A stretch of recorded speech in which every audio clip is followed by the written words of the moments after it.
Bonsoir à toutes et à tous, et bienvenue donc, dans ce festival Surdouessant, dans ce lieu atypique et très chaleureux qui accueille donc, cet événement. C'est le premier festival Surdouessant véritablement, parce que les autres c'était plutôt des formats salons, avec d'un côté les exposants et de l'autre des conférences et tout ça. Donc, et ça correspond beaucoup plus ce lieu-là, grâce à Selma qui co-organise avec moi, Selma Fortin qui est là. Et correspond en plus à l'idée de ce que je voulais faire au départ quand j'ai eu l'idée de Surdouessance, donc avec quelque chose qui soit à la fois artistique, participatif, et qui soit dans un cadre atypique, qui ne soit pas les salles de congrès un peu froides qu'il y a pu avoir dans les précédentes éditions. Assez impersonnel. Donc voilà, alors là je vais d'abord vous présenter un peu mon parcours, surdoué, enfin diagnostiqué à l'enfance et tout ça. Après, je raconterai un petit peu comment l'association est née au départ et comment elle a qu'un an et demi, elle a été créée en 2017, enfin le parcours un petit peu de l'association. Et puis après, on ouvrira sur un échange, un débat avec chacun voilà, parce que c'est plus intéressant de partager, d'échanger que qu'il y ait une personne comme ça qui parle. Donc, alors moi, je suis né en 1983. Et donc, dès que je suis rentré à l'école, je m'ennuyais énormément à l'école, à la maternelle, c'était horrible. Je ne supportais pas du tout, on nous faisait dormir l'après-midi, on nous faisait venir à l'école pour dormir, c'était quelque chose que je ne comprenais pas du tout, je ne comprends pas encore maintenant. Surtout que moi, dans ma tête, ça allait toujours, je voulais toujours découvrir de nouvelles choses, apprendre de nouvelles choses. J'avais tout le temps le cerveau qui bouillonnait, je ne voulais déjà pas aller me coucher le soir en plus, donc c'était pas pour aller quelque part, pour y dormir, à l'école, comme ça. Et en plus j'entendais que les maîtresses d'école, enfin, je sais pas si on dit ça déjà en maternelle, parlaient, papotaient entre elles et tout ça, et nous on disait chut, il fallait dormir et puis être silencieux. Donc là en fait, assez rare, enfin à chaque fois que j'entrais en début d'année, on me faisait entrer dans le cours de maternelle et on me faisait sortir, enfin mes parents ici présents, me faisait sortir à chaque fois parce que je développais des tas de pathologies. En fait, je me faisais des trucs, j'avais la hanche qui se déboîtait, si j'avais ça, j'avais le nez qui se bouchait complètement, il fallait m'opérer, mettre des tuyaux, tout ça. Donc à chaque fois, je développais une pathologie qui faisait que mes parents prenaient peur, qui disaient bon, vraiment, il ne supporte pas l'école, il est très malade, donc et on va le sortir. Et donc ça a continué un peu comme ça. Puis on nous faisait dormir même après. Et donc il se trouve qu'entre-temps, j'avais appris à lire et à écrire sans avoir appris comme ça, c'est-à-dire un jour. C'était une pancarte routière comme ça avec écrit Massif Palaiso. Je suis de région parisienne, je viens d'Essonne. Et donc j'ai lu à mes parents cette pancarte. Et au début, ils ont cru que j'aurais fait une blague, que j'avais mémorisé, qu'à cet endroit-là, il y avait une pancarte et que je les ai entendus dire que c'était Massif Palaiso qui avait écrit dessus. Donc ils m'ont fait lire d'autres, ils ne croyaient pas que je pouvais savoir lire, parce que je n'avais jamais appris. Et donc ils m'ont fait lire d'autres choses, d'autres panneaux publicitaires, tout ça. Et à chaque fois, je lisais. Donc ils ont fait me dire ah oui, incroyable, c'est bien. Donc j'ai su écrire aussi, donc j'écrivais, donc après ce que je faisais, parce que quand je suis retourné à la maternelle, parce qu'à chaque fois en début d'année j'y retournais, j'écrivais sur mon sac de couchage comme ça un type d'écriture que j'ai toujours, c'est que dès que j'ai comme ça un moment où j'ai rien de spécial à faire, en fait j'écris avec le bout de mon nom comme ça, ou sur mes mains, ou sur mes bras, ou sur les tables, les chaises, enfin tout ce que j'ai à portée de main. Et donc j'écrivais un peu des histoires comme ça sur mon sac de couchage, comme ça, et donc de savoir écrire, ça me faisait un peu duper l'ennui de me retrouver là, couché, à devoir dormir dans cette classe de maternelle. Et donc, quand je suis rentré au CP, là, mes parents m'ont dit, non, la fille de rire, elle sera obligée de faire l'année complète et puis de faire la scolarité, parce que là, ça rigole plus, c'est plus un truc optionnel, là, c'est obligatoire, vraiment, donc il faut y aller. Et donc, quand je suis arrivé au CP, l'institutrice et puis le directeur d'école se sont rendus compte que je savais déjà lire et écrire. Et ils n'ont pas pu croire que j'avais su ça comme ça, un peu intuitivement, appris tout seul comme ça. Ils ont pensé que vraiment mes parents m'avaient poussé. Ils ont convoqué mes parents, ils ont fait des remontrances. Vraiment, il ne faut pas pousser les enfants comme ça. Il y a un temps, c'est petit à petit, puis c'est à l'école d'apprendre et tout ça. Et puis mes parents ont tellement dit pour rien et tout ça, que ils ont fini par les entendre, les comprendre, on va dire. Enfin, ils ont fini par penser qu'ils avaient sans doute raison. Donc on m'a orienté vers le CEPP. Centre médico, psycho, c'est toujours un problème avec ce que je veux dire exactement, mais pédagogique. Et donc,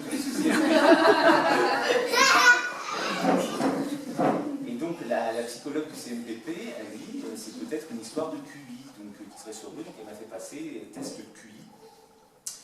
Puis quand j'ai passé le test de QI, enfin vraiment le souvenir surtout que j'en ai, c'est que j'ai cru qu'on se moquait de moi parce que je trouvais que les questions étaient tellement évidentes que je me suis dit, oula, on me présente ça comme si c'était quelque chose de très dur ou de très cérémonial en tout cas, puis on me pose des questions qui paraissent vraiment évidentes. Donc alors, avec mon idée d'aller toujours chercher plus loin, je me suis dit, oui, les réponses paraissent évidentes, mais peut-être que c'est parce qu'il y a un truc à aller voir derrière, en fait une subtilité qui n'apparaît pas au début, et donc j'essayais d'essayer de me dire, bon, il y a peut-être une complication derrière, quelque chose de plus compliqué que je n'ai pas cerné. Je me suis toujours dit ça un peu toute ma vie. À chaque fois, quand je me suis dit quelque chose paraissait simple, je me suis dit, ça paraît simple, mais c'est peut-être qu'il y a quelque chose que je n'ai pas bien vu, surtout à l'adolescence où je manquais de confiance en moi. Je me disais, non, il y a forcément quelque chose que je n'ai pas compris derrière, quelque chose que, non, forcément, je vois ça simple, mais il y a quelque chose de plus compliqué que je n'ai pas pigé.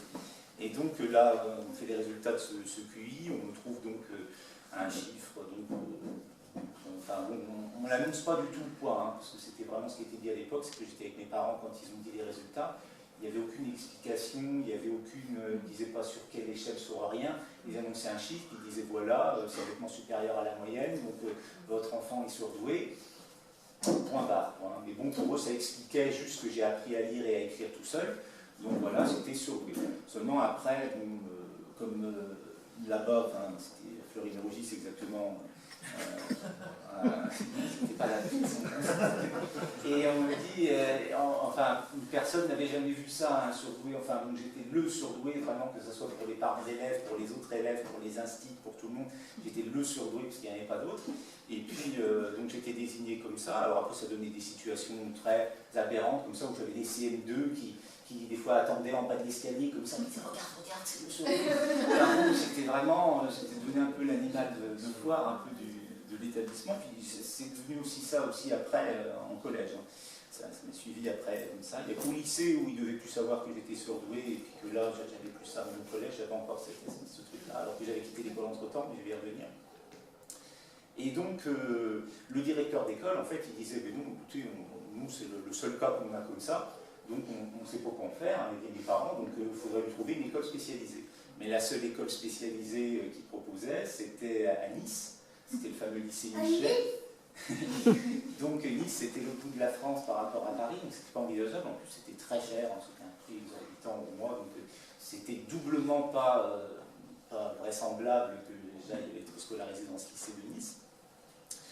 Donc voilà, mais enfin, le directeur d'école ne voulait plus trop de moi, puis bon, l'institutrice, on m'a dépassé directement CE1, du coup, suite au test, parce qu'on avait dit, bon, il sait déjà lire et écrire, il est sur 2, donc on va passer directement CE1, mais au CE1, je m'ennuyais toujours autant, et en plus, souvent, je cherchais à savoir un petit peu plus que ce qui était dit, comme ça, ou à mettre un peu plus de nuances sur une réponse, ou à l'approfondir, donc ça énervait beaucoup l'institutrice. J'avais une certaine chance, c'était CE1, CE2, donc j'étais dans le CE1 comme ça, mais j'avais le cours des CE2, et le cours des CE2, je pouvais trouver quelques trucs que je ne connaissais pas, donc qui m'intéressaient un peu plus, donc je m'ennuyais moins que le cours de CE1 qui m'ennuyait vraiment désespérément, parce que c'était que des trucs que je savais déjà.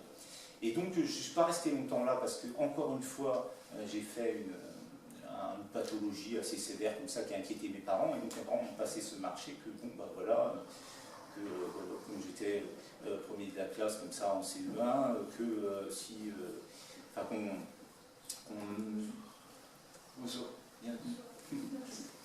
et donc qu'on me ferait l'école à la maison, puisque j'étais aussi numéro 1 premier de la classe à ce moment-là, on avait le classement tous les mois, et que donc on ferait les cours à la maison. Donc j'ai fait des cours par correspondance, c'était pas le CNET, c'était le PC à l'époque, et ça me plaisait assez comme système pédagogique, parce que c'était moi qui gérais, c'est-à-dire si je voulais faire les devoirs tard le soir ou tôt le matin, puis j'avais une vie vraiment décalée, parce que comme je détestais aller dormir et que mes parents travaillaient de nuit, je me couchais souvent très très tard, et donc je n'aimais vraiment pas dormir. Ça me faisait peur de dormir, j'avais l'impression en plus que j'allais louper des choses, qu'il y a des choses que je n'allais pas apprendre, que j'allais manquer, que sur ma réflexion sur certaines choses qui étaient assez poussées, j'avais peur que le lendemain j'en perde des éléments, enfin des trucs assez absurdes comme ça, des espèces d'angoisse. Je ne sais pas d'où ça venait, mais je voulais vraiment, je voulais pas dormir, je faisais des cauchemars atroces. toutes les nuits, donc je ne voulais pas dormir et je voulais toujours en fait être dans cet éveil intellectuel et dans cette sollicitation permanente et toujours apprendre. J'ai dévoré toutes sortes de livres,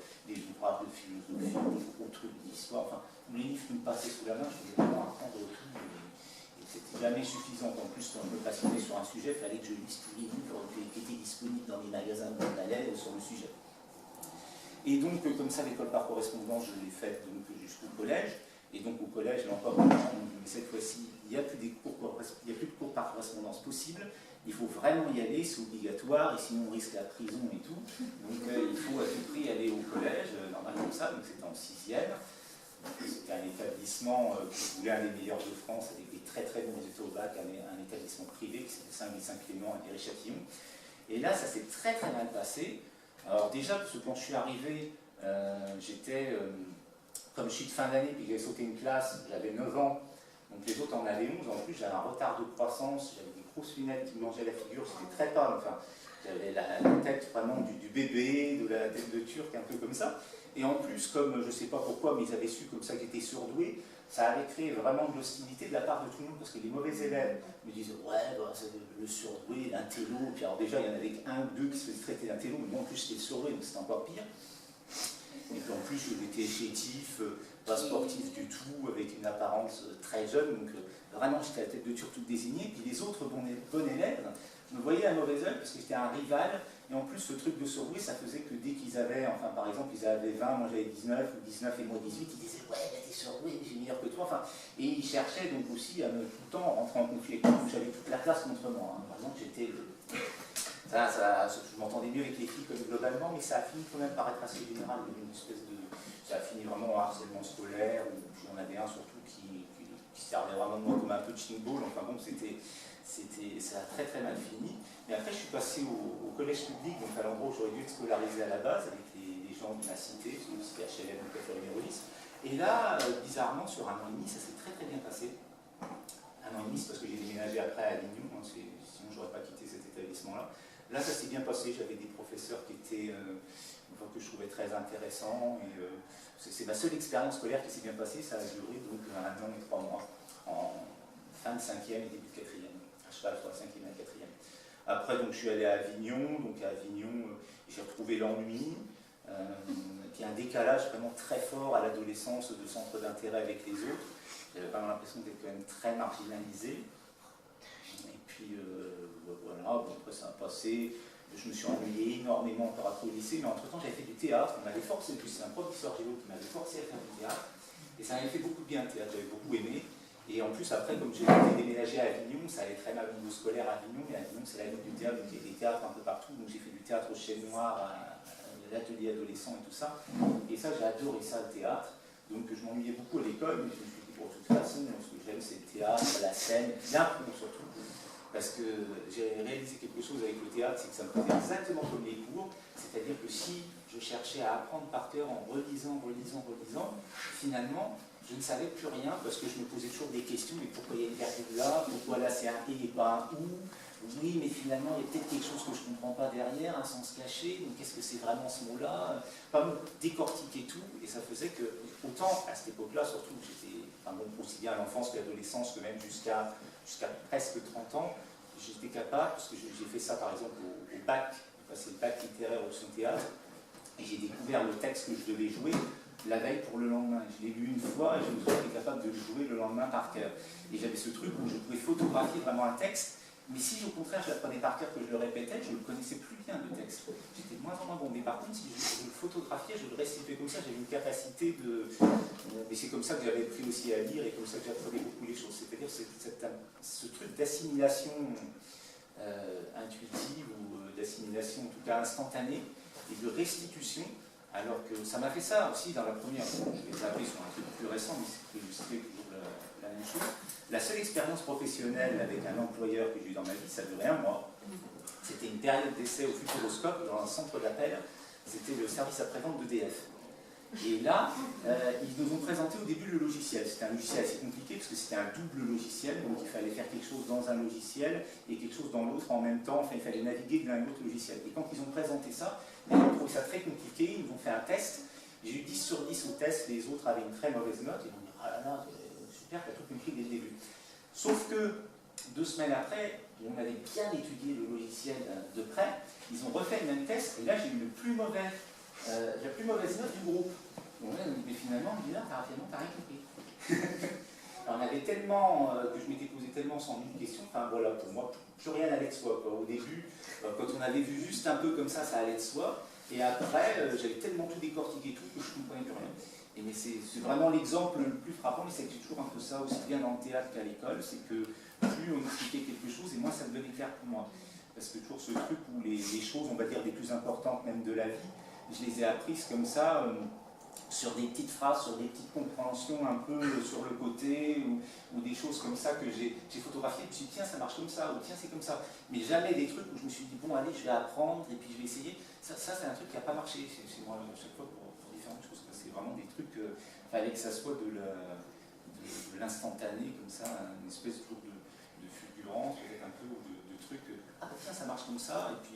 Mais en périphérique, on a l'impression de s'intéresser. D'ailleurs, on dit souvent ça que les enfants au potentiel ou surdoués, on dit qu'ils ont ce truc-là, on a l'impression qu'ils sont distraits, qu'ils ne suivent pas. Et en fait, non, en fait, ils captent bien ce qui se passe, mais c'est qu'ils captent bien, mais tout en pensant à autre chose en même temps, en pensant à plein d'autres choses en même temps, même des fois.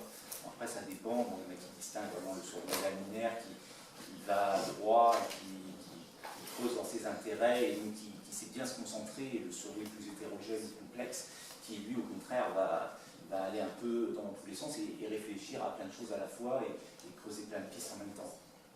Alors tout ça, donc, on en était à l'adolescence. Alors l'adolescence, donc j'ai fini par quitter l'école parce que vraiment j'avais beaucoup trop d'ennuis. Puis j'avais surtout un espèce de burn-out intellectuel à l'adolescence, c'est que je ne comprenais pas l'image que les gens avaient de moi. Et je pensais pas que. Je pensais que c'était quelque chose d'intellectuel. J'intellectualisais tellement tout que je pensais que la façon dont j'étais perçu, la façon dont je marchais, la façon dont je parlais, c'était quelque chose qui pouvait être maîtrisé par mon intellect. Donc je cherchais sans arrêt, partout, des clés dans mon intellect. Donc je faisais tout le temps surchauffer mon cerveau pour trouver des choses qu'il ne trouvera jamais. Quoi. Et puis voilà, ça n'avait jamais de repos. Et donc en plus j'avais toujours ces cauchemars et tout ça. Et donc j'ai fini vraiment un truc où j'étais dans un état où j'étais proche de la folie, où je pouvais en plus surréagir à n'importe quoi, parce que dans ma tête, on venait me parler, mais pour moi, c'était pas juste ce qu'on venait de dire, ça s'inscrivait dans toute la réflexion que j'avais en permanence, donc ça devenait des trucs complètement absurdes. Et donc, quand j'ai quitté l'école, j'étais vraiment en état psychologique vraiment très burn-out. Et puis donc, quand j'ai quitté l'école, j'avais 15 ans, c'était juste un peu avant d'avoir mes 16 ans, j'allais passer le bac, en fait, en terminale. Et puis, je suis arrivé à... Bon, je suis trouvé comme ça, ma mère, à ce moment-là, a déménagé dans la montagne, dans les Alpes, dans le Dévoluy. Et puis, là, je l'ai suivi comme ça, juste pour quelques temps au départ. Et là, en fait, il y a comme tout qui s'est relâché. Vraiment, ça a été très spectaculaire, parce que jusque-là, je faisais 1m70 à peu près. Et l'année de mes 18 ans, quand je suis arrivé là, en 2-3 mois, j'ai rattrapé mon retard de croissance d'un coup, j'ai poussé d'une vingtaine de centimètres, et puis j'ai réussi à dormir vraiment, c'est-à-dire à trouver un vrai repos, à plus avoir un sommeil agité, de cauchemars et tout, mais arrivé à un moment où j'ai vu mes cauchemars, et j'ai dit non, je ne veux plus vivre ça, et c'est comme si j'avais déchiré la toile de mes cauchemars, mais vraiment, comme si vraiment j'avais pris ça comme un paysage, et que vraiment j'avais concentré énormément d'énergie, et que j'avais refusé, enfin c'était vraiment quelque chose qui m'a demandé beaucoup de concentration et d'énergie sur le coup pour refuser, déchirer tout. Et après, j'avais un espace de liberté dans lequel, au contraire, je pouvais faire des rêves lucides, un peu créateurs, créer un peu les décors et les différentes choses qui arrivaient dans mes rêves. Donc, à partir de ce moment-là, ma vie a complètement changé parce que j'ai lâché un stress, un espèce de bouillonnement qui était sous la cocotte minute, était vraiment sous pression depuis mon enfance, quoi. Depuis peut-être le moment où j'étais rentré à l'école au CP, en tout cas depuis la 6e, ça c'est sûr. Et donc voilà, donc après là ça a tout changé, mais c'est arrivé dans un état beaucoup plus calme, où j'arrivais facilement à faire le vide dans ma tête, où j'arrivais beaucoup à méditer et tout. Et puis, alors après ça a été très dur de m'insérer dans le milieu professionnel, parce que les entretiens d'embauche, j'en ai jamais réussi un par exemple. quand j'ai été pris pour la fois où je vous parlais tout à l'heure pour le centre d'appel, c'est qu'en fait j'avais réussi le test à l'écrit sans faute, mais à l'oral je n'avais pas convaincu, donc au début il m'avait dit non, puis après il m'avait rappelé, il m'avait dit ouais mais quand même à l'écrit c'était très bon, donc peut-être ce jour-là vous n'étiez pas bien, vous n'avez pas convaincu à l'oral, mais bon, on vous rappelle quand même. Mais à chaque fois tous les entretiens d'embauche, avec l'hyper-émotionnalité, toujours parce que même là où j'étais beaucoup plus calme qu'avant, je restais ce fonctionnement que j'avais de l'adolescence, c'est-à-dire que facilement trembler, être toujours très dans l'émotionnel, avoir des grosses montées émotionnelles, hypersensible, pas hyper réactif comme ça. Et donc l'entretien d'embauche, tout de suite, j'étais jugé, on est jugé à la première image, souvent à la première image, la poignée de main, tout ça, ils sentait quelqu'un d'un peu tremblotant, donc hésitant, tout ça. Donc finalement, ça pouvait très bien se passer après, les gens étaient très bons, tout ça. De toute façon, ils avaient décidé depuis le début que c'était pas... Donc, qu'est-ce que j'ai fait? J'ai créé une entreprise, c'était à l'époque un petit magasin sur Marseille. Alors, la légende, on va dire finalement que c'était une librairie ésotérique, parce que ça a été repris sur une fiche Wikipédia, et tout ça, c'est bien un petit peu partout. C'était pas vraiment ça, hein. C'était plus un magasin, un lieu de vie, où il y avait des conférences derrière dans l'arrière-boutique, et qui vendaient différents produits. Au départ, c'était des produits paramédicaux allemands qui... la boîte m'avait dit que ça allait super marcher, ils avaient fait un prévisionnel mirobolant, puis finalement ça n'a pas marché, donc j'ai vendu des bricoles et effectivement des livres d'occasion, d'où après le fait qu'on pense que ce soit une librairie, mais ce n'est pas vraiment une librairie. Et puis donc ça a duré 3 ans.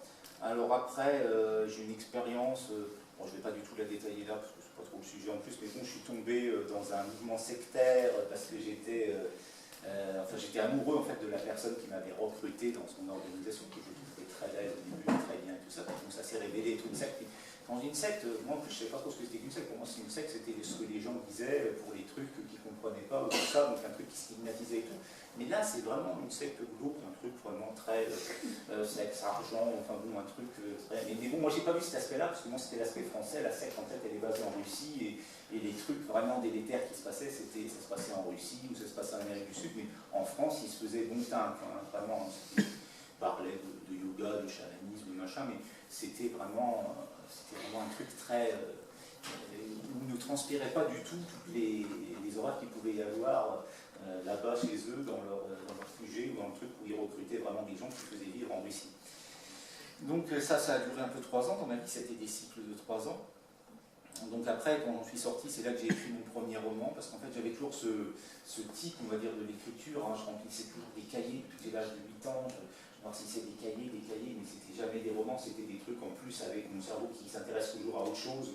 Je commençais des trucs que je finissais pas, où j'écrivais des courts textes, où j'essayais de faire des encyclopédies, et je les reprenais toujours au début parce que je trouvais toujours que c'était pas assez exhaustif, donc je passais mon temps à rédiger des encyclopédies, à rédiger toutes sortes de poèmes, d'ouvrages, d'analyses littéraires, d'analyses cinématographiques, musicales, enfin bon, voilà, ça s'arrêtait jamais de parler dans ma tête, on va dire, et donc d'écrire. Mais j'avais jamais écrit vraiment un roman, donc c'est quand je suis parti sur cette histoire autobiographique, mais que j'ai complètement romancé. Parce que je l'ai écrit en plus très belle, comme une très belle histoire d'amour et tout ça, alors que quand on regarde les faits, bon, c'est plutôt une histoire d'embrigadement, de manipulation, de choses comme ça. Mais moi, je l'ai vraiment restitué de manière très idéalisée, et en inventant une fin pas spécialement heureuse, mais enfin c'est pas une fin en plus, mais une suite belle en tout cas, pas forcément heureuse parce que le contexte ne prêtait pas vraiment, mais une belle suite en tout cas, et puis quelque chose qui était vraiment conforme complètement à moi, comment je l'avais vécu, mais qui factuellement ne correspondait pas à la réalité, mais qui correspondait mieux à la réalité sur mon ressenti et mon vécu que la réalité factuelle. Et donc là, après, finalement, j'ai écrit la réalité factuelle. Enfin, vraiment, en plus, je me suis attaché à faire un témoignage sans qu'on me l'a demandé. Donc j'ai écrit vraiment les trucs factuels comme ça. Et ça ne m'intéressait pas d'écrire ça à côté de quand j'avais écrit le premier roman, vraiment d'histoire idéalisée, enfin, voulue, souhaitée. Et donc après j'ai écrit donc plusieurs romans dans la foulée. Et puis, on va arriver un peu à la création de l'association Sur Deux Sens. Donc c'était un matin du mois de mai, en 2017. Et donc j'étais en dédicace et je présentais mes romans. En fait, sur mes romans, sur la quatrième de couverture, sur le premier aussi, je crois, sur un autre. Il avait été écrit que j'avais été diagnostiqué surdoué à l'enfance. Enfin, c'était écrit comme ça sur la quatrième de couverture, dans la partie bio. Et donc souvent, j'avais des gens qui me faisaient des retours là-dessus, qui me disaient « Ah oui, ça m'intéresserait de vous lire, parce que vous dites que vous avez été diagnostiqué comme ça, donc je cherche quelque chose qui correspondrait à cette sensibilité-là, donc je me dis que peut-être ce que vous écrivez, c'est intéressant. » Et là, en fait, j'avais une lectrice qui est venue et qui m'a dit « qui avait lu un de mes livres, je trouve que c'était Toxine en forêt, c'était pas le premier, et elle avait dit ça m'a fait beaucoup de bien de vous lire parce que pour la première fois de ma vie, j'ai trouvé quelque chose qui me correspond. Et je vis dans un monde où il n'y a rien qui me correspond, tout ce que je lis, tout ce que je vois et tout ça, j'ai l'impression d'être en décalage, de ne pas comprendre, de me sentir étrangère complètement à tout. Et quand je vous ai lu, j'ai trouvé quelque chose qui me correspondait. Et donc la phrase, en fait, c'était la troisième fois, ou peut-être un peu plus, qu'on me disait quelque chose de similaire. Et je me suis dit, mais il y a beaucoup de gens qui se sentent vraiment dans une société qui ne leur correspond pas du tout, qui se sentent vraiment en marche comme ça. Donc il y a sans doute un événement à créer, quelque chose qui rapprocherait les gens, qui leur montrerait qu'ils ne sont pas seuls, qui permettrait des échanges comme ça autour de cette thématique, et qui ferait une pluralité de visions, vraiment, parce que c'est ce qui m'intéresse. Et puis j'ai regardé, après, l'idée était fulgurante, comme ça sur le pont, enthousiasmante, comme ça, était sur le matin dédicace, mais j'avais envie déjà de laisser ma table et puis de me dire, bon allez, on va commencer à mettre en place tout ça. Et puis après, je me suis dit, bon, il faut quand même que je regarde, qui ne serait pas déjà quelque chose d'un peu similaire comme ça. Puis c'est vrai que quand j'ai regardé ce qui existait aussi, tout ce que j'ai vu qui existait, je me suis dit, c'était assez. C'est tenu souvent par des psychologues, des psychiatres qui en plus des fois disent eux-mêmes qu'ils ne sont pas au potentiel. Donc je sais toute la méfiance que ça peut inspirer à certains qui ne supportent pas de se sentir animaux de foire comme ça, analysés par des psys qui ne le sont pas eux-mêmes, qui ne peuvent pas comprendre, qui prennent de l'extérieur ou médicalement et tout ça. Je dis ça va pas. Puis souvent, même quand c'était plus sympa, ouvert et tout ça, c'était quand même une notion de bon ben voilà, on sait comment vous aider, on va vous présenter ça, on va orienter dans un tel. Et je me suis dit non, c'est pas ça, parce que chaque personne peut avoir un peu une sensibilité différente et c'est pas une ligne, une directrice, c'est pas une optique, une option, une méthode qui va vraiment aider les personnes. C'est si on leur présente au contraire diverses méthodes et qu'on dit voilà, ça a marché pour certains, et puis après il y a quelqu'un d'autre qui va parler de toute autre chose, puis qui va dire voilà, ça marche pour certains, puis que chacun voit ou essaye les différentes choses, et voit ce qui lui correspond. C'est cette pluralité-là qui me paraît intéressante. Et puis le débat, surtout, c'est pas quelqu'un qui vient comme ça, qui professe, qui dit moi je vais vous aider, je sais comment faire, et puis écoutez, c'est pas ça du tout. Donc je me suis dit, bon, finalement, l'idée que j'en avais eue, surtout avec l'idée aussi expression artistique, partage et tout, je me suis dit non, apparemment ça n'existe pas. Et donc je me suis dit bon, j'ai créé l'événement, et puis alors là après je suis parti sur Facebook, simplement envoyer des messages à des gens que je ne connaissais pas du tout, qui n'étaient pas dans mes amis, qui avaient écrit des livres sur le sujet, ou qui se présentaient comme thérapeutes, qui ciblaient, on va dire, des personnes HPE, HPI, hypersensibles, tout ça, Z. Et donc j'ai envoyé des gens, je leur ai dit, écoutez, je vais organiser un événement, est-ce que vous voudriez participer, faire une intervention? Et puis, en fait, j'ai eu des gens tout de suite qui m'ont dit oui.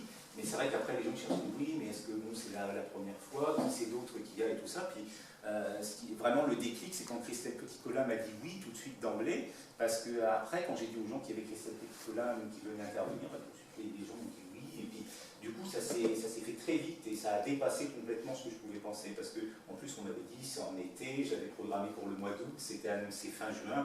On m'avait dit les gens sont en vacances, ils ne viendront pas, puis c'est encore les vacances scolaires, et puis tout ça, et puis je connais personne dans le réseau. Enfin bon, on m'avait annoncé que ça ne marcherait pas, et du coup on a refusé plein de monde, parce que c'était une salle de 110 personnes, mais il y a dû avoir plus de 150 demandes. Et ça a été vraiment, ça a vraiment très bien marché, et les gens ont vraiment trouvé un espace qui leur a plu, ça a fait se sentir bien dans le truc. Et puis donc après il y a eu assez vite une deuxième édition au même endroit, donc il y a eu plus de médiatisation, parce que déjà on avait pris une plus grande salle, parce que c'était un centre de congrès, on avait pris la salle de 100 et quelques personnes, on avait pris la salle plus grande, et puis il y avait Smile qui est venu intervenant, parce qu'il était diagnostiqué HP aussi, donc ça avait fait une couverture médiatique plus importante, et puis donc voilà, ça avait gagné un peu. Puis après il y a eu une édition donc, en région parisienne l'année dernière, et puis à Genève aussi au mois de décembre. Et donc voilà, puis après, mais au début, quand j'avais fait le premier événement, c'était pas encore une association, c'était vraiment l'idée de monter un événement, il n'y avait pas derrière une idée d'association.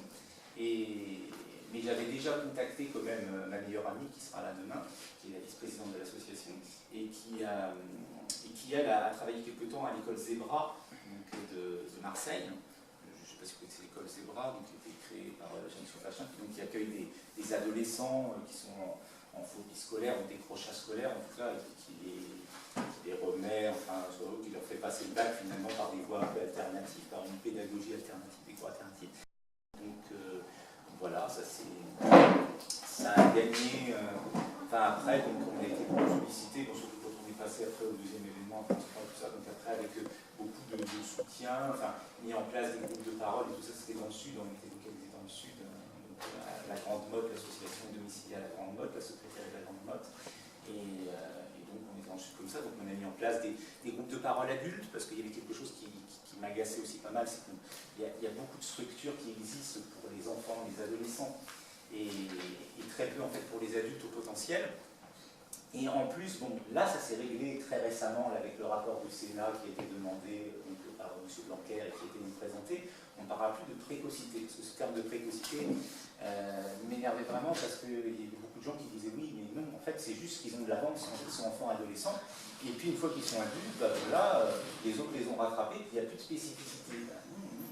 La spécificité elle reste, et donc maintenant on a enlevé complètement nos précocités des documents officiels pour être au potentiel vraiment globalement, et ça déjà c'est une grande victoire parce que c'est une reconnaissance du fait qu'il reste une spécificité à l'âge adulte, que c'est pas juste un décalage, une avance qu'on a, une précocité qu'on a au départ. Je pense que c'était la petite parenthèse.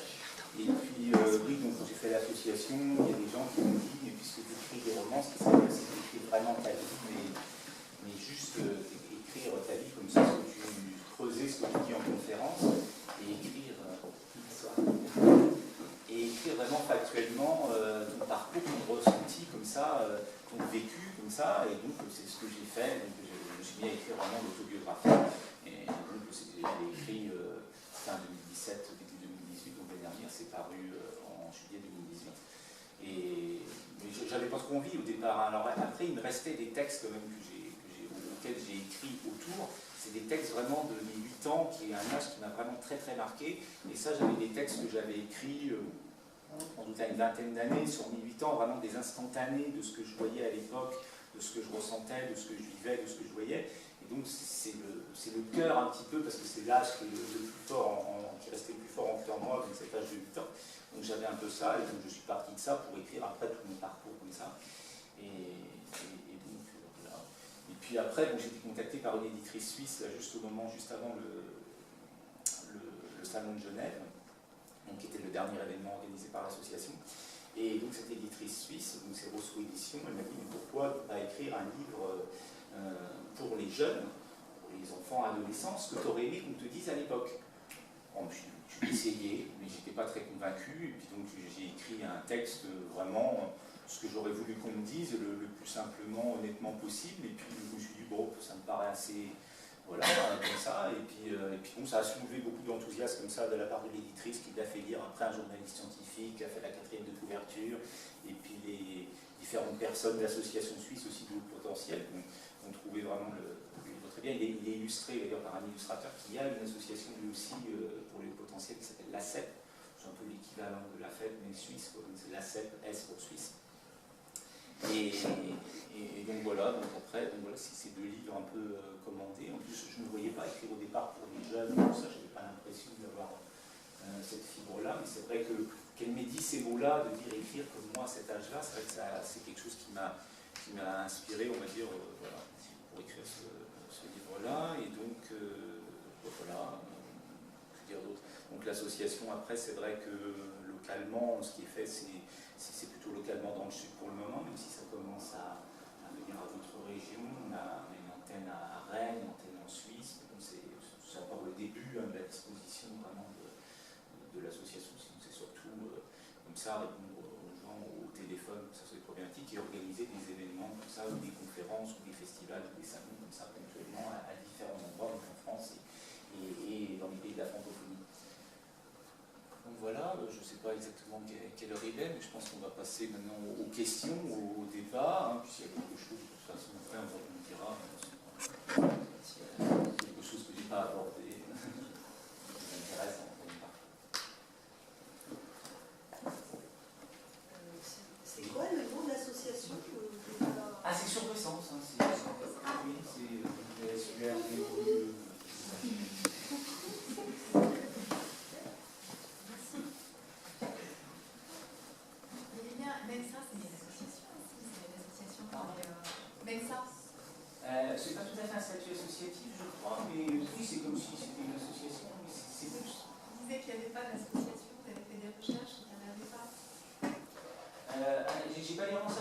pas d'événements comme ça qui étaient comme ça, qui présentaient une pluralité de sujets avec un échange horizontal et vraiment d'échange entre les gens. Donc, des associations adultes au potentiel, en plus il y en a quelques-unes, ça c'est sûr, il en existe. Même ça, c'est pas vraiment un statut associatif, mais ça dépend de la maison mère en Angleterre. Mais ça, ils étaient venus exposer par exemple au salon d'Aubagne, on était comme ça. Alors ça aussi, en plus, dans mon démarche d'ouverture, c'est quelque chose que quand j'ai fait le premier, enfin non, c'était le deuxième, enfin, le premier en tant qu'association comme ça au Bagne, j'ai réuni comme ça toutes les associations. J'aurais pu proposer de tenir un stand dans la partie stand. Et donc il y avait la fête, la Mensa, Cogito, donc, qui n'est pas non plus un statut associatif, mais bon, il y avait un peu tous les trucs comme ça. C'est vrai que, bon, après j'ai vu que c'était pas toujours dans l'esprit où je le voyais, je me suis dit que c'était encore un petit peu banalisé, un petit peu, mais bon, je ne changerai pas là-dessus, parce que je pense que c'est quand même, il ne faut pas devenir cynique, mais c'est vrai qu'après j'ai vu que ça se tirait des fois un peu dans les pattes et tout ça, ou que c'était pas vraiment en tout cas dans la démarche où je le voyais au départ, mais effectivement, même ça c'est un truc international, c'est très bien.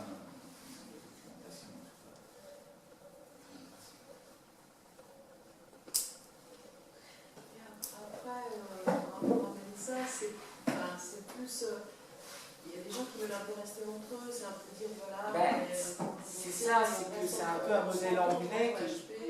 Oui, c'est plus un modèle anglais qui est plus de l'ordre du club que de l'association.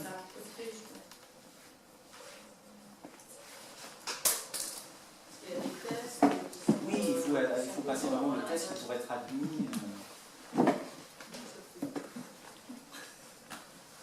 Moi, je me demandais, quand tu disais, vous avez écrit votre livre, le premier, c'était à quel âge Le premier, celui vraiment qui romance l'histoire avec la secte, là, comme ça, c'était... Vous avez mis à plein de temps dans l'écriture. Oui, alors le premier roman que j'ai écrit, donc c'était, je l'ai commencé de l'écrire en octobre 2012, donc j'avais 29 ans. Et donc il est paru en juin 2013, oui, j'avais toujours 29 ans, c'était l'année de mes 30 ans, j'avais toujours 29 ans. Et du coup, vous faisiez quoi? Comment vous financiez? Comment vous faisiez, si vous n'arriviez pas à travailler, comment ça marchait socialement Bon, c'est une bonne question, mais j'ai jamais été très... financièrement, ça a toujours été vraiment ric-rac.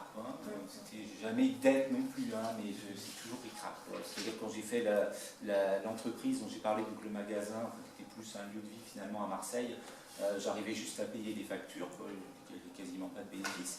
Et c'est vrai qu'après... il y a eu toute la période aussi avec la secte et tout ça, donc ça c'est encore plus curieux que ça, parce que ça serait que j'ai investi de l'argent personnel, que j'avais de côté, mais c'est ça qui aidait aussi, si j'ai de l'argent personnel, mais en plus j'en ai investi dans des bêtises, on va dire, avec cette histoire-là. Et écrire, j'ai eu de la chance que mon premier livre, il ait pas mal de succès aussi, surtout pour un premier roman, parce que c'est loin des gros succès qu'on peut voir en tête des classements de librairie, mais pour un premier roman, c'est vrai qu'il s'est pas mal vendu, et sur le coup, en plus, moi je ne trouvais pas, parce que j'avais pas du tout de notion du monde du livre. Et moi, quand on m'a dit résultat, moi je visais vraiment très haut, parce que cette histoire-là, en plus, ça m'avait tellement été à cœur et tout ça, j'avais envie de la partager au monde entier, donc que tout le monde lise. Donc je ne me suis pas rendu compte, et je me rends compte maintenant beaucoup plus, que même si j'avais su comment c'était dur, le parcours du combattant pour être édité, pour diffuser ses œuvres et tout ça, j'aurais baissé les bras beaucoup plus facilement. Et là, j'ai été très ingénu, et sur ce coup-là, c'est vrai que ça a pas mal marché, parce que nous, on est un petit éditeur en plus qui est ouvert pour pas longtemps. Bon, après, il y a eu des problèmes juridiques avec, mais sur le coup, en tout cas, c'est vrai que ça s'est passé de manière... Moi, je ne l'ai pas trop vu, parce qu'en plus, j'étais toujours dans mon histoire qui s'est mal finie, comme vous l'aurez peut-être compris, et tout ça. Donc j'étais pas là-dedans, mais c'est vrai que ça a bien marché, et ça m'a permis, du coup, de continuer dans l'écriture et de ne pas me décourager. Et donc, petit à petit, après, en ayant écrit, parce que j'ai publié 13 livres maintenant, aujourd'hui. Donc ça fait après, plus on en a comme ça, plus ça commence à générer, on est invité après sur des salons et tout ça. Au départ, on paye pour participer au salon, et finalement, on nous invite, on nous rembourse les frais, donc ça change de statut, et finalement, petit à petit, ça s'installe. Mais c'est long. Enfin.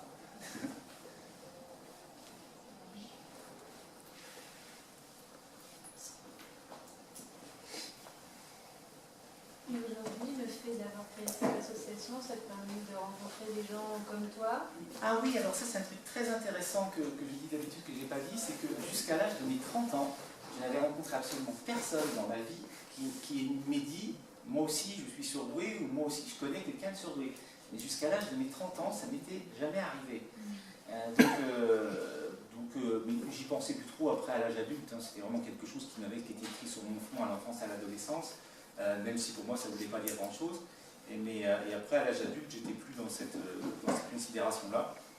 Et donc c'est vrai que j'ai rencontré, justement, dans ce fameux mois où j'ai travaillé centre d'appel, service après-vente d'EDF, j'ai rencontré quelqu'un, une femme qui était avec moi dans le service, qui m'a dit qu'elle était surdouée. Alors j'ai dit, ah bah oui, moi aussi.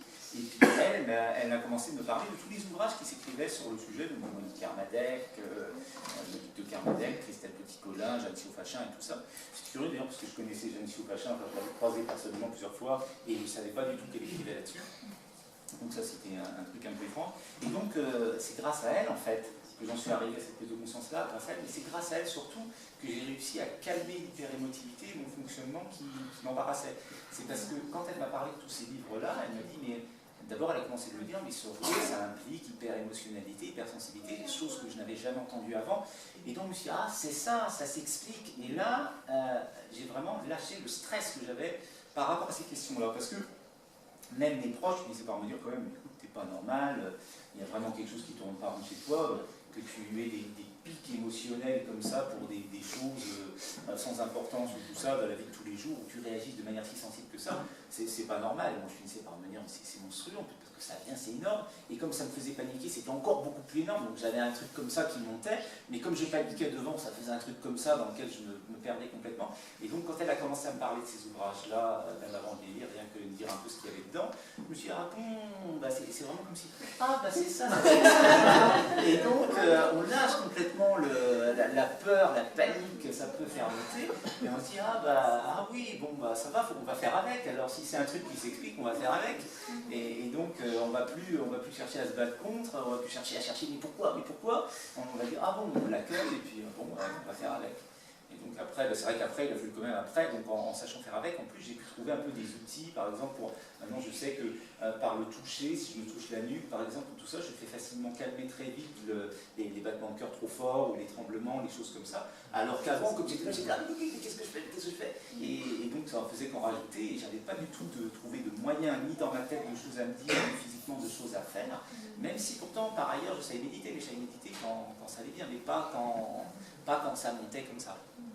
Et donc, et donc maintenant que j'ai l'association, quasiment toutes les personnes que je rencontre avec qui j'échange sont HPI ou au moins HPE.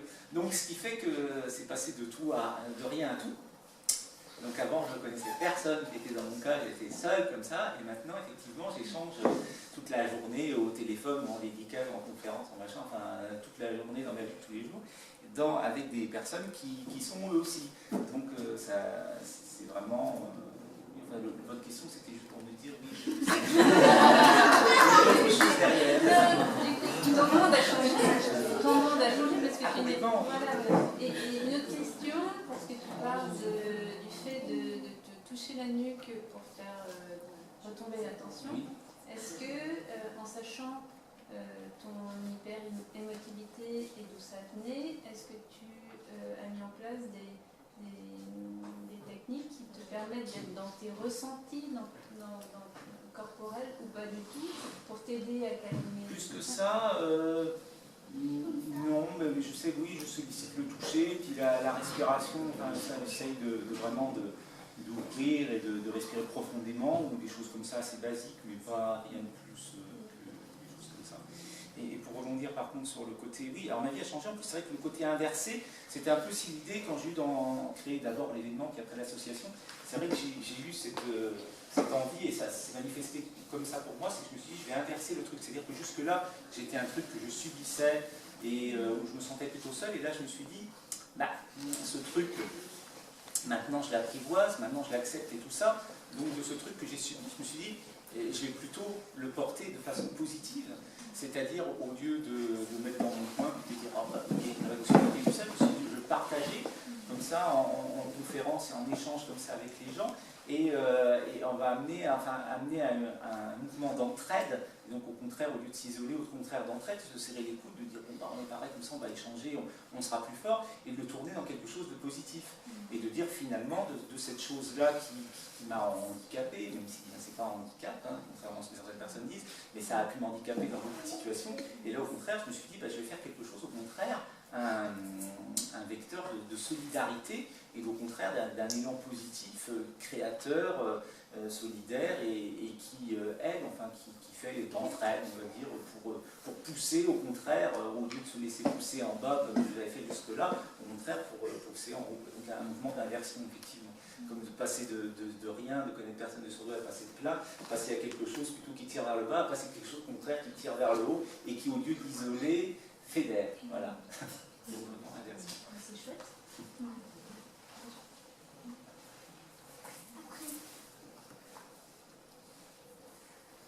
Comment vous voyez l'avenir? Je ne sais pas si le mot convient, mais le regard aujourd'hui que vous pouvez porter, c'est.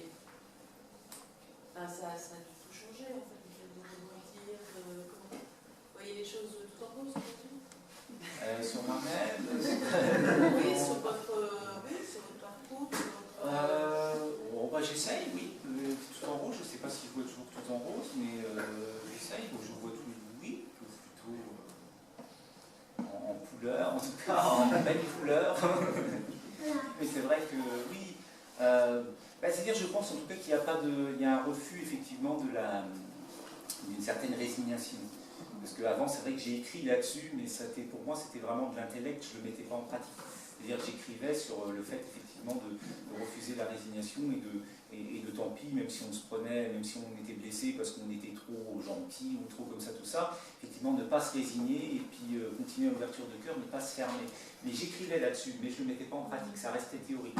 Donc maintenant, effectivement, que j'arrive à le mettre plus en pratique, on va dire, effectivement, je me dis, oui, je ne vois pas pourquoi, pourquoi il y aurait d'inquiétude particulière ou tout ça. Mais effectivement, voir quelque chose de plutôt positif, je me dis, tout ce qui est négatif, en plus, ne pas le cacher, ne pas le nier, au contraire, l'accepter, mais je me dis, il y a toujours un moyen de le rendre plus positif, ou en tout cas de dédramatiser plus ou moins. Pardon, merci. Est-ce que vous avez le sentiment finalement d'apporter finalement ce qui était un peu vécu comme difficile, parce que là, c'est l'occasion d'apporter au monde quelque chose, dans un domaine qui n'a pas été très exploité, peut-être. Oui. Ça vous habite un peu cette idée-là? Oui, parce que surtout qu'il y a des discours maintenant jusque-là, il y avait le discours quand on disait qu'on était surdoué, bon potentiel, tout ça, il y avait des discours où on disait soit alors t'as de la chance, soit alors tu te la pètes, ou je sais pas quoi, c'est un truc comme ça. Et maintenant, effectivement, il y a ce truc très négatif où pour certaines personnes, quand on disait surdoué, votre enfant est surdoué, voilà, c'est une catastrophe, c'est une maladie, votre vie va être terrible, c'est quelque chose, un handicap, c'est quelque chose comme ça, donc des termes très négatifs. Donc effectivement, sans nier tous les problèmes que ça peut engendrer ou qu'on peut traverser, parce que effectivement, mais bon, souvent c'est contextuel aussi, c'est parce que la société, le cadre en tout cas dans lequel on évolue, fait que c'est très difficile à vivre, mais c'est pas tellement la particularité en soi, c'est la particularité par rapport au contexte qui devient très difficile, ou par rapport au fait comment c'est vécu, comment c'est admis, enfin bon, il y a toutes sortes de paramètres qui peuvent rendre la chose très difficile, très éprouvante, très compliquée à gérer, mais elle n'est pas négative en soi. Effectivement, mettre du positif là-dedans, oui, surtout quand j'entends beaucoup de discours qui pathologisent beaucoup et qui en font vraiment quelque chose de très négatif, effectivement, amener du positif. Oui, il y a l'ombre de la psychose quand même qui plane un peu, non? L'ombre de la psychose, à un moment donné, est-ce que, quand vous disiez à un moment donné, j'ai fait un gros burn-out, j'ai brûlé des fous.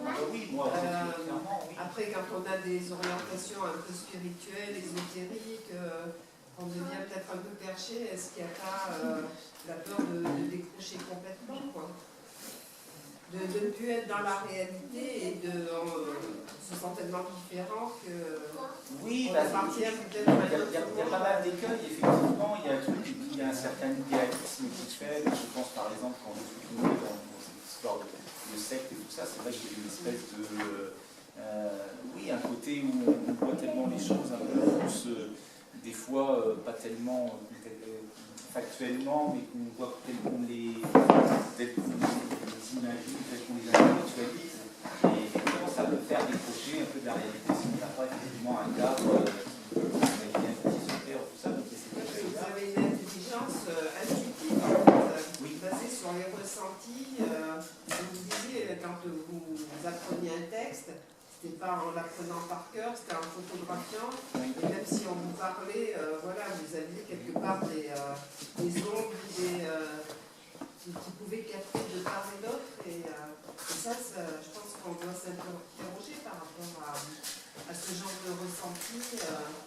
Et le diagnostic, parfois les thérapies, les médecins, les psys, enfin voilà, peuvent aussi stigmatiser et comme je disais, il peut y avoir l'ombre aussi de la... Oui, parce que c'est vrai qu'effectivement, si on n'a pas un cadre, si on n'a pas vraiment... Il faut souvent veiller de manière générale à faire des activités effectivement plutôt physiques comme ça pour avoir la conscience du corps, oui, des trucs ancrés et arriver à garder les pieds sur terre, effectivement, parce que c'est vrai que cette propension à avoir beaucoup d'imagination, avoir beaucoup de ressentis, capter beaucoup de choses et tout ça, effectivement, si on est dans un milieu... j'aime pas toujours que quelque chose soit cadré, mais ça, des fois, disons, comme ça, effectivement, ça peut emmener facilement vers des choses qui peuvent être des cas comme ça. Tout dépend un peu de l'environnement dans lequel on se trouve. Mais c'est vrai qu'il faut garder un certain contact avec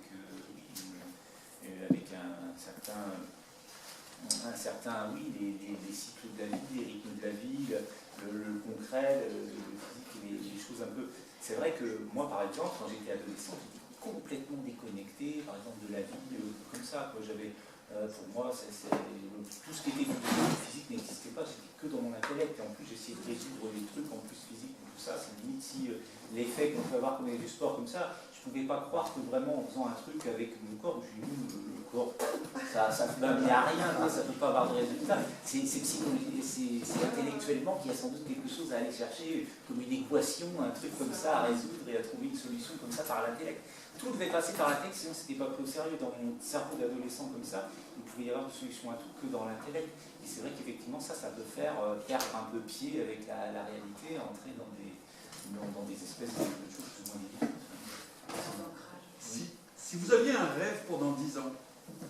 Pendant 10 ans Dans 10 ans, ça serait quoi? À l'échelle... Échelle 10 ans. Oui, pour vous? Dans 10 ans, j'ai toujours du mal un peu à me projeter comme ça vers... mais j'espère que si... Enfin, ouais, je ne sais pas si on peut dire ça, mais s'il y a... Enfin, j'aimerais voir des choses plus... quelque chose de plus solidaire ou quelque chose comme ça, mais c'est-à-dire, mais après, moi, ma place exactement, oui, c'est la question, c'est par rapport à moi. Oui, j'ai un peu de mal, en plus, le positionnement de moi, et en plus, par rapport à se projeter. Disons, voilà, voir des choses voir plus échanger davantage profondément, on va dire, avec les personnes, mais bon, c'est quelque chose que je constate déjà de plus en plus, parce que je constate au fur et à mesure que les gens, les rencontres diverses, solliciter à diverses occasions comme ça avec les gens comme ça, je vois qu'il y a c'est moi aussi qui, je veux dire, après qui installe plus ça, ou je sais pas, mais il y a beaucoup plus de... Parce que souvent, c'est vrai qu'on communique sur des choses superficielles avec les gens et tout ça, et ce qui m'intéresse vraiment, c'est quand on arrive à des choses plus personnelles, profondes. Et c'est vrai que je me dis souvent, comme je l'ai écrit récemment, je crois dans un article, j'avais dit, j'ai l'impression qu'on vit sur un quiproquo finalement, puisque souvent on croit que la société est comme ça, les gens sont comme ça, et en fait quand on interviewe les gens individuellement, oui, ils se plaignent tous, au contraire c'est trop superficiel et tout ça, mais tous ont l'impression pourtant que tous les autres, le grand les autres, ils sont tous superficiels, ils sont tous comme ça. Et en fait, quand on demande la question de chacun, au contraire, les gens, ils se trouvent, et au contraire, ils veulent tous l'inverse, quasiment. Donc, je me dis, les volontés de groupe sont quasiment opposées aux volontés individuelles. Donc là, il y a quelque chose qui me... Donc, j'aimerais bien participer, on va dire, à l'élaboration, enfin, l'élaboration, je ne sais pas ce que vous dites exact, mais à la construction d'un monde où, voilà, il y a plus d'échanges véritables, de partage, de communication, et voilà. C'est déjà en cours, ça? C'est mon expérience personnelle, c'est déjà en cours. Ah, j'ai l'impression que... Avec les jeunes. Oui, ah bah ça bouge pas mal dans le bon sens. Alors après, globalement, on n'a pas toujours cette impression-là sur le global, mais c'est vrai qu'il y a de plus en plus d'initiatives, effectivement, qui viennent dans ce sens-là, c'est sûr. Il y a beaucoup de choses qui font plaisir à voir dans ce qui s'installe comme ça, et dans les jeunes générations.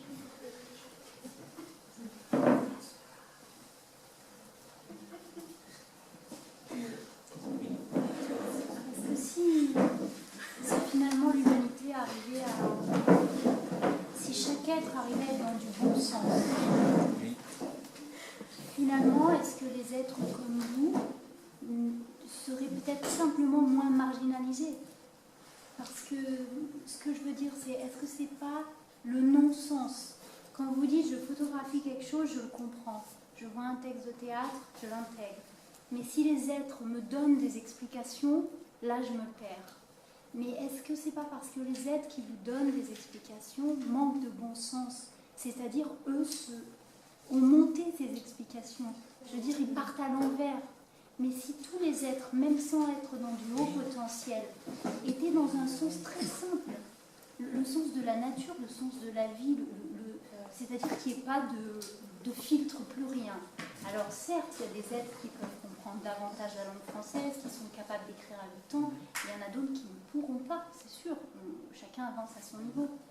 Mais si tout était fait de bon sens, je pense que personne se sentirait marginal. Oui, et puis avec...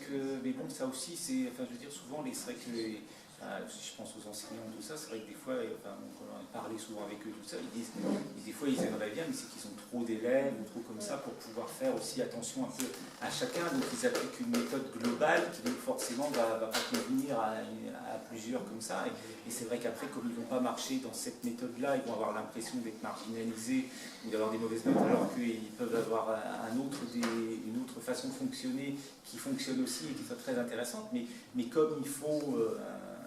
méthodologie, un machin, parce qu'on parle à des fous, on parle, enfin pas des fous forcément, mais des grands groupes en tout cas, et donc ça fausse un petit peu les choses, mais c'est vrai que le bon sens, souvent, effectivement, quand on revient du bon sens, c'est vrai que souvent j'ai l'impression que, enfin, des gens qui disent oh, c'est très bien ce que tu as écrit ou tout ça, j'ai juste l'impression d'avoir dit du bon sens, quoi, voilà, c'est pas au-delà de ça, quoi. Est-ce que vous pensez qu'il y a des gens comme vous qui ne sont pas au courant de leur potentiel et qui sont dans une non-connaissance de leur état, quoi? Ah, bah, je pense beaucoup, parce que déjà... Parce que vous êtes jeune, mais il y a plein de gens de votre génération. Déjà, effectivement, il y a le facteur générationnel. Il n'y avait pas de test, il n'y avait rien. Et puis, Donc, comment on fait? Tout ça non plus. Enfin, Non, puis il n'y avait pas d'école, il n'y avait rien. Il y a vraiment deux facteurs de cette histoire. Déjà, les facteurs générationnels, effectivement. Oui. Déjà, ma génération, c'est presque un miracle de m'ait pensé à me faire un test du QI. Ça se fait assez tout seul. Il y en a plein de gens qui ont été appelés tout seuls. On n'a pas forcément pu faire des tests. C'était assez rare encore de ma génération de faire des tests. Les générations antérieures, c'était encore plus rare qu'elles fassent des tests. Donc, effectivement, il y a très peu qui savaient. Donc maintenant, c'est vrai qu'on évalue à 2,5% le nombre de potentiels intellectuels, en tout cas, parce qu'émotionnel, c'est plus dans les 20%. Et effectivement, on ne sait pas trop, c'est des estimations, d'après ce qu'on pense, on voit une partie de l'iceberg et on estime que l'iceberg global fait tel pourcentage. Donc il y a plein de gens qui ne le savent pas, effectivement, le générationnel, les générations antérieures encore plus. Alors c'est vrai que maintenant, on fait facilement des tests, beaucoup plus facilement, en tout cas, ça dépend après des cadres, mais globalement, dans le monde occidental, en tout cas, on va faire beaucoup plus facilement des tests, donc il y a beaucoup plus de gens qui le savent. Mais aussi, souvent, c'est parce qu'il va y avoir quelque chose qui va avoir faire remarquer, et souvent c'est une problématique en plus qui va faire qu'on remarque et qu'on fait un test. Mais si un haut potentiel pour qui ma foi, tout se passe bien, enfin, qui ne rencontrent pas de problèmes majeurs ou d'inconnus, vraiment de choses un peu spectaculaires, incompréhensibles, comme là, avoir appris à lire et écrire comme ça, enfin, qui paraissent, en tout cas à ce moment-là, à certains. C'est à ce moment-là qu'on va faire passer un test. Si la personne est juste très brillante, a plein d'idées, plein de créativité, enfin brillante, je parle à l'enfance, hein, parce qu'après, ce terme-là, ça juge. Mais enfin, je veux dire, un enfant qui va avoir plein de créativité, qui va avoir beaucoup d'activités intellectuelles, cérébrales, émotionnelles et tout ça, si ça ne lui pose pas de problème, s'il ne rencontre pas un problème, ou s'il n'y a pas vraiment un endroit où il se distingue, on ne va pas penser faire un test, on voit que peut-être maintenant, parce